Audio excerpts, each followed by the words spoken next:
Gas সংকট নিয়ে আরো জানাতে আমাদের সঙ্গে গাজীপুর থেকে যুক্ত হচ্ছেন ইকবাল সরকার। ইকবাল, গাজীপুরের সিএনজি ফিলিং স্টেশনগুলো শিল্প প্রতিষ্ঠানে গ্যাস না পাওয়ায় কি ধরনের ভোগান্তি হচ্ছে জানাবেন। বিলাসী গাজীপুরের যে সিএনজি স্টেশনগুলো রয়েছে সেইগুলোতে গত কয়েকদিন ধরে মানুষের চরম ভোগান্তি ছিল। আজকে কিছুটা কম।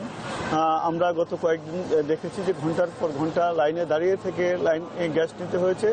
যারা সিএনজি চালক রয়েছে তারা জানিয়েছেন তাদের দিনে অন্ততপক্ষে 4 বার গ্যাস নিতে হয়েছে। আগে যেখানে সর্বোচ্চ 2 বার গ্যাস নিতে হতো, অর্থাৎ যেখানে তারা একবারে 200 টাকার থেকে 125 টাকার গ্যাস ভরতে পারত, এখন সেখানে 70-80 টাকার গ্যাস ভরতে পারে সর্বোচ্চ।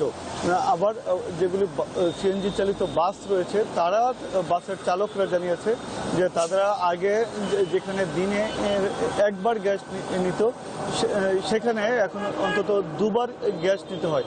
আর এই যে 2 বার নিতে হয় তাও কিন্তু স্বাচ্ছন্দ্য নয়, ঘন্টার পর ঘন্টা লাইনে থেকে দাঁড়িয়ে থেকে অথবা রাত জেগে তাদের গ্যাস নিতে হচ্ছে। তাতে করে তাদের আয় কমেছে। অর্থাৎ যেখানে আগে ঢাকা থেকে গাজীপুরে হয়তো 4টা ট্রিপ দিত সেখানে এখন 2টা ট্রিপ দিতে পারে। তেমনিভাবে সিএনজি চালকদেরও যেখানে 8 ঘন্টা কাজ করতে পারতো সেখানে সিএনজির জন্য বসে থাকতে হয়, সেই কারণে তারা 4 থেকে 5 ঘন্টা আয় করতে পারে। এই সকল বিষয়ে তাদের ভোগান্তি ছিল। আজকে সেই ভোগান্তিটা একটু কম, কারণ আজকে অন্তত 1000 খানেক কলকারখানা রয়েছে যেটা বন্ধ। শুধু যে গ্যাসের কারণে আজকে বন্ধ তা না, গতকাল গণঅভ্যুত্থান দিবস ছিল 5ই আগস্ট, সেই কারণে সরকারি ছুটি ছিল। আবার আগামীকাল এই অঞ্চলের সাপ্তাহিক ছুটি, আর মাঝখানে একদিন ছুটি দিয়ে 3 দিন পোশাক কারখানার ছুটি দেওয়ায় আজকে সিএনজি স্টেশনগুলিতে কিছুটা স্বস্তি।